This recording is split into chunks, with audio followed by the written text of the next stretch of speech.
नमस्कार फ्रेंड्स, आपका स्वागत है हमारे चैनल भारतीय इतिहास में। आज हम वैदिक नदियों के बारे में पढ़ेंगे। ऋग्वेद में उल्लेखित जो नदियां हैं उनको वैदिक नदियां कहते हैं। वैदिक संहिताओं में कुल 31 नदियों का उल्लेख है। दोस्तों, यहाँ पे संहिताओं का मतलब होता है ऋग्वेद, यजुर्वेद, सामवेद और अथर्ववेद को सम्मिलित रूप से संहिता कहते हैं। ऋग्वेद में 25 नदियों का उल्लेख है। जो चारों वेद हैं, कहने का मतलब उन्हें हम कह रहे हैं संहिता। तो चारों वेदों में टोटल 31 नदियों का उल्लेख है, ये एक अलग प्रश्न है। और केवल ऋग्वेद में 25 नदियों का उल्लेख है। आपको समझ में आ गया। ऋग्वेद के 10वें मंडल के नदी स्तुति में 21 नदियों का उल्लेख है। ऋग्वेद का जो 10वां मंडल है, जिसके अंदर एक नदी स्तुति है, उसी में केवल 21 नदियों का उल्लेख है।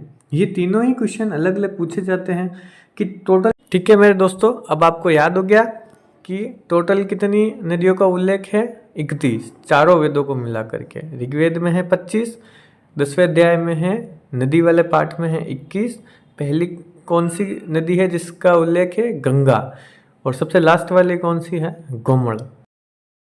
इन सभी नदियों में जो हमने पढ़ा कि चारों वेदों में 31 नदियां हैं, ऋग्वेद में 21 हैं, तो अब हम सबको नहीं पढ़ सकते। इनमें से जो सबसे इम्पोर्टेंट नदियां हैं वो दो नदियां हैं, सिंधु नदी, सरस्वती नदी।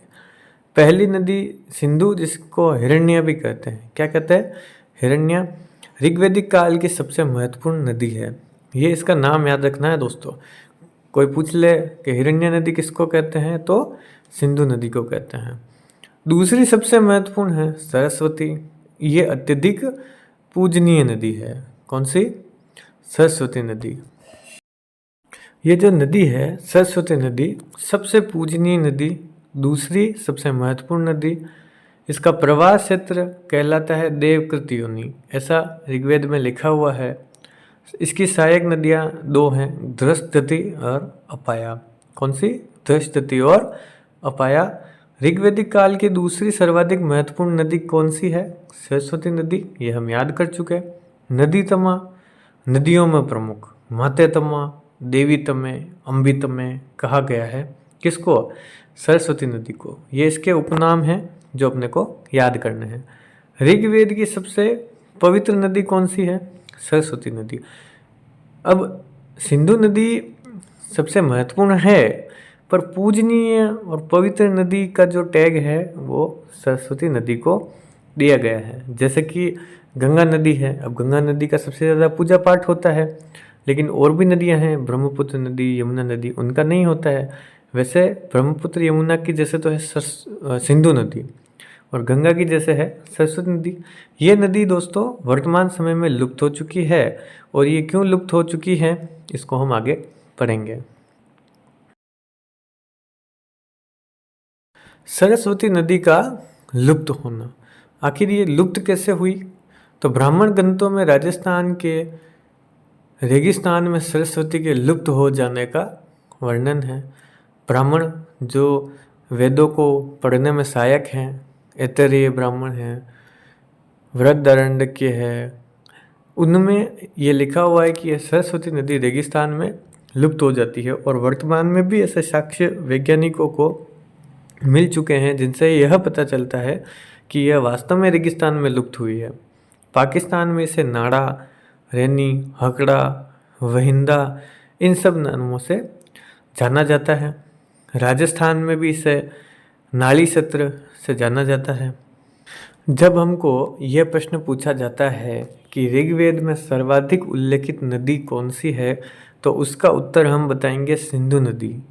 ये सबसे इम्पोर्टेंट क्वेश्चन है फर्स्ट ग्रेड असिस्टेंट प्रोफेसर का। ऋग्वेद में सर्वाधिक उल्लेखित नदी कौन सी है? सिंधु नदी। इसका दूसरा नाम क्या है? हिरण्य नदी।